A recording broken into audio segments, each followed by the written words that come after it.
Hello, Shri Shiv Mahapuran के पाठकों का मेरा प्रणाम। तो आज मैं जिस प्रसंग की शिव पुराण का प्रसंग का वर्णन करने जा रही हूँ, सुनाने जा रही हूँ, वो ये है कि पिछले अध्याय में मैंने चित्रांगद और सीमांतनी की कहानी का प्रसंग सुनाई हूँ। तो आज जो कि सोमवार के व्रत के प्रभाव से, सोमवार के व्रत की महिमा के कारण करने के कारण अपने पति को, खोए हुए पति को प्राप्त की थी सीमांतनी। और उसी व्रत के प्रभाव का जो प्रभाव है वो 21वां अध्याय में इसका प्रसंग का वर्णन है, जो कि सुनने से और सुनाने से दोनों लोकों में सुख की प्राप्ति होती है। तो सबसे पहले 21वां अध्याय के प्रसंग को सुनने के लिए मैं अपने शिव गुरु की स्तुति कर लेती हूँ, तब आगे 21वां अध्याय के प्रसंग को सुनती हूँ और सुनाती हूँ।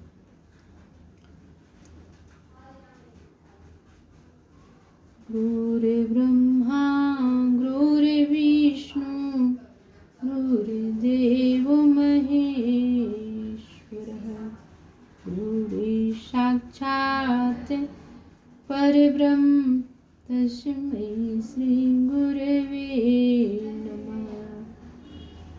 जगत् गुरुवयं नमस्तुभ्यं शिवाय शिवदया च जोगीन्द्रा नाम च जोगीन्द्रा गुरु नाम गुरवे नमः। सर्वे मंगल मांगले शिवे सर्वार्थ साधिके शरणे त्र्यंबके गौरी नारायणी नमोस्तुते। तो आइए सुनते हैं 21वां अध्याय का प्रसंग। ब्रह्मा जी बोले, हे नारद, प्राचीन काल में विदर्भा देश में वेद मित्र नामक एक विद्वान ब्राह्मण रहता था। उसका मित्र सारस्वत नामक एक अन्य वेद पाठी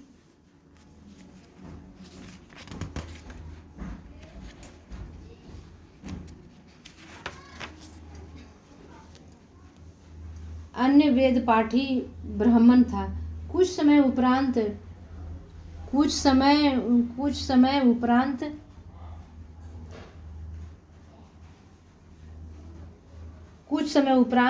वेद मित्र तथा सारस्वत के यहाँ एक पुत्र ने जन्म लिया। उन दोनों का नाम सामवन तथा सुमेधा हुए। वे दोनों बालक स्वभाव तथा कार्यों में एक दूसरे के समान थे। उन्होंने एक ही गुरु से विद्या पढ़ी तथा अपनी सेवा द्वारा माता पिता को प्रसन्न किया। जब वे बालक बड़े हुए तो एक दिन दोनों के माता पिता ने इस प्रकार कहा, अब तुम 16 वर्ष के हो गए, अस्तु हम तुम्हारा विवाह करना चाहते हैं, परंतु विवाह के लिए धन आवश्यक होता है, इसलिए सर्वप्रथम तुम धन का संग्रह करो। हम तुम्हें धन प्राप्ति का एक उपाय बतलाते हैं, उसके अनुसार आचरण करने पर तुम्हें यथेष्ट धन की प्राप्ति होगी। वह उपाय यह है कि तुम दोनों यहाँ के राजा के पास जाओ और उन्हें अपनी विद्या के चमत्कार से प्रसन्न कर धन प्राप्त करो। हे नारद, माता पिता की आज्ञा स्वीकार कर वे दोनों राजा के समीप जा पहुँचे। वहाँ उन्होंने अपनी विद्या की चतुरता प्रकट कर राजा से धन प्राप्त किया। जब वे घर लौटने को हुए, उस समय राजा ने उनसे यह कहा, हे ब्राह्मण पुत्रों, हम तुम्हें और भी अधिक धन की प्राप्ति के लिए एक उपाय बताते हैं। सुनो। उपाय यह है कि मगध देश का राजा चित्रांगद तथा उसकी रानी सीमांतनी प्रति सोमवार को व्रत धारण कर ब्राह्मणों को दान दिया करते हैं तथा स्त्रियों सहित उन्हें भोजन कराते हैं। अस्तु तुम उनके यहाँ इस प्रकार जाओ कि तुम में से एक तो स्त्री का स्वरूप धारण कर ले और दूसरा उसका पति बन जाए। ऐसा करने पर जब तुम्हें वहां से धन प्राप्त हो जाए तब तुम फिर लौटकर हमारे घर आना। हे नारद हे नारद राजा के वचन सुनकर हे नारद राजा के वचन सुनकर उन ब्राह्मण पुत्रों ने अत्यंत भयभीत होकर उत्तर दिया, हे राजन, हमें ऐसे धन की आवश्यकता नहीं है, अस्तु हम आपकी आज्ञा का पालन करने में असमर्थ हैं। कृपा करके आप हमें धर्म के विरुद्ध चलने का उपदेश मत कीजिए। हे नारद, यह सुनकर राजा ने वेद का प्रमाण देते हुए उन बालकों से कहा, हे ब्राह्मण पुत्रों, हम तुम्हें वेद की आज्ञा अनुसार ही यह कहते हैं कि देवता, गुरु, माता, पिता तथा राजा की आज्ञा का तिरस्कार करना उचित नहीं है। यह आज्ञा चाहे उचित हो या चाहे अनुचित, उसका पालन करना सभी मनुष्यों का धर्म है। राजा की इस आज्ञा को उन दोनों ने स्वीकार कर लिया। तब शामवन ने तो स्त्री का वेश बनाया और सुमेधा उसका पति बनकर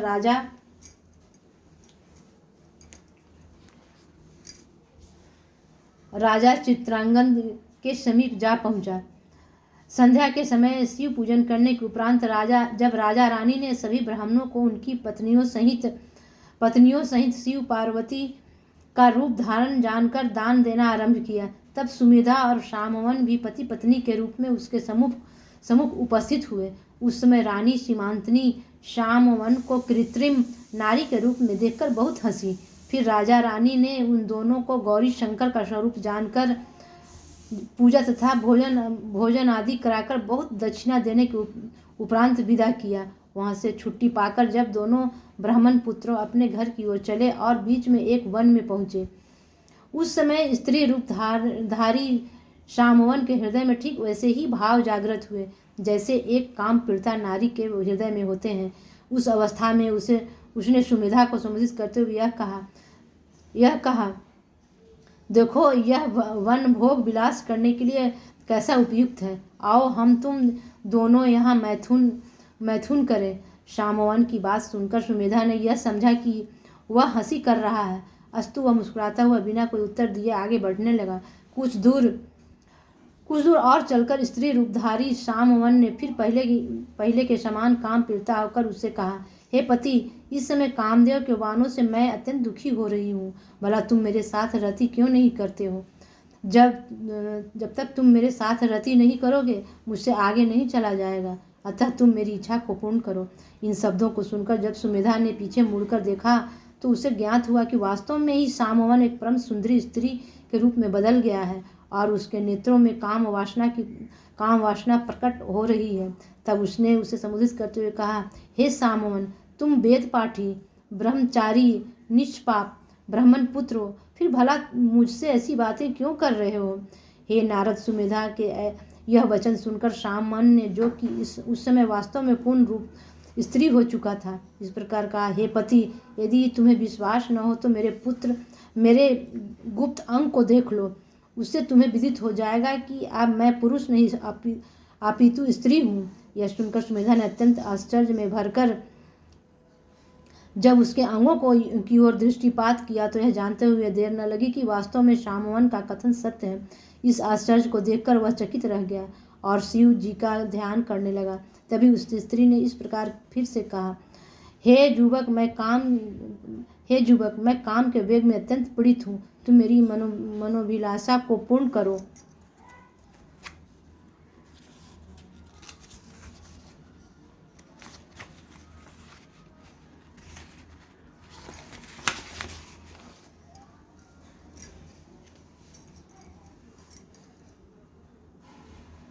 तब सुमेधा ने उत्तर दिया, हे बंधु, हम तुम दोनों वेद पाठी ब्राह्मण पुत्र हैं। इस समय तुम अवश्य स्त्री रूप को प्राप्त हो गए, परंतु तुम्हें इससे मुक्ति पाने के हेतु शिव गिरजा का ध्यान धरना चाहिए।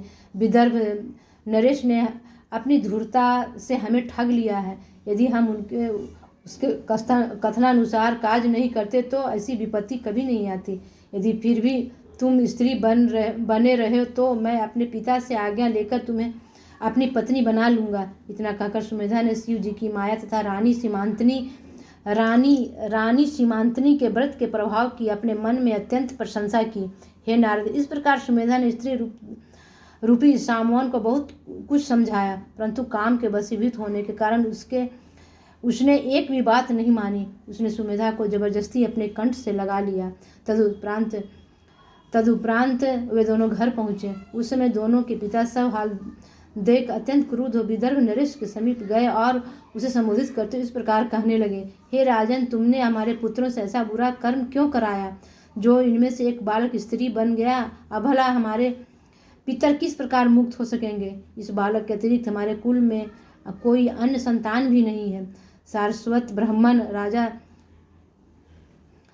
से इस प्रकार का कहकर मूर्छित हो पृथ्वी पर गिर पड़ा। तब राजा ने सामवान को स्त्री रूप में देखकर अपने मन में अत्यंत आश्चर्य करते हुए यह उत्तर दिया, हे ब्राह्मणों, मैं यह कभी नहीं समझता था कि तुम्हारा यह बालक वास्तव में ही स्त्री बन जाएगा। मैंने तो अधिक धन की प्राप्ति के लिए ही ऐसी उक्ति बताई थी। आप कोई ऐसा उपाय बतावें जिसके करने से हम इस बालक का स्त्री भाव दूर हो जाए। हे नारद, ब्राह्मणों ने यह सुनकर राजा से कहा, हे राजन, तुम अपने हृदय में शिव जी की भक्ति दृढ़ करो तथा उन्हीं से हमारे बालक की मुक्ति का उपाय पूछो। यह सुनकर राजा अपनी रानी सहित शिव गिरजा का पूजन करने लगा। उसने अनेक प्रकार के उपायों द्वारा शिव गिरजा को प्रसन्न कर लिया तथा गिरजा जी ने प्रकट होकर राजा से वर मांगने के लिए कहा। उस समय राजा उनकी प्रार्थना करते हुए बोला, हे भगवती, मैं यह चाहता हूँ कि सारस्वत ब्राह्मण का पुत्र जो स्त्री बन गया है वो फिर से पुरुष हो जाए। राजा की इस प्रार्थना को सुनकर भगवती गिरजा ने उत्तर दिया, हे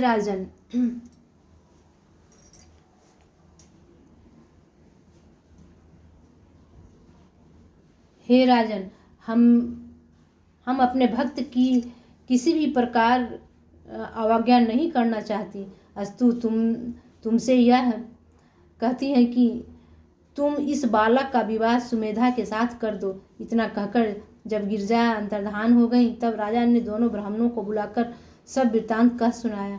उसे सुनकर सारस्वत ने अपने लड़के का विवाह सुमेधा के साथ कर दिया। तब वे दोनों पति पत्नी बनकर प्रसन्नतापूर्वक विहार करने लगे। भगवती गिरजा की कृपा से सारस्वत ब्राह्मण को एक दूसरे पुत्र की प्राप्ति हुई। हे नारद, रानी सीमांतनी ने सोमवार का जो व्रत किया था उसकी महिमा का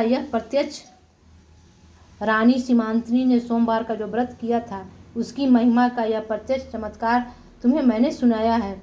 इस चरित्र को जो कोई सुनाता अथवा पढ़ता है उसे भी दोनों लोकों में आनंद प्राप्त होता है। आज की शिवपुराण की प्रसंग यही है। अब 22वां अध्याय में जो प्रसंग है जो वो अगले वीडियो में आप सबों को सुनाऊंगी। आज की वीडियो यहीं तक। प्रणाम।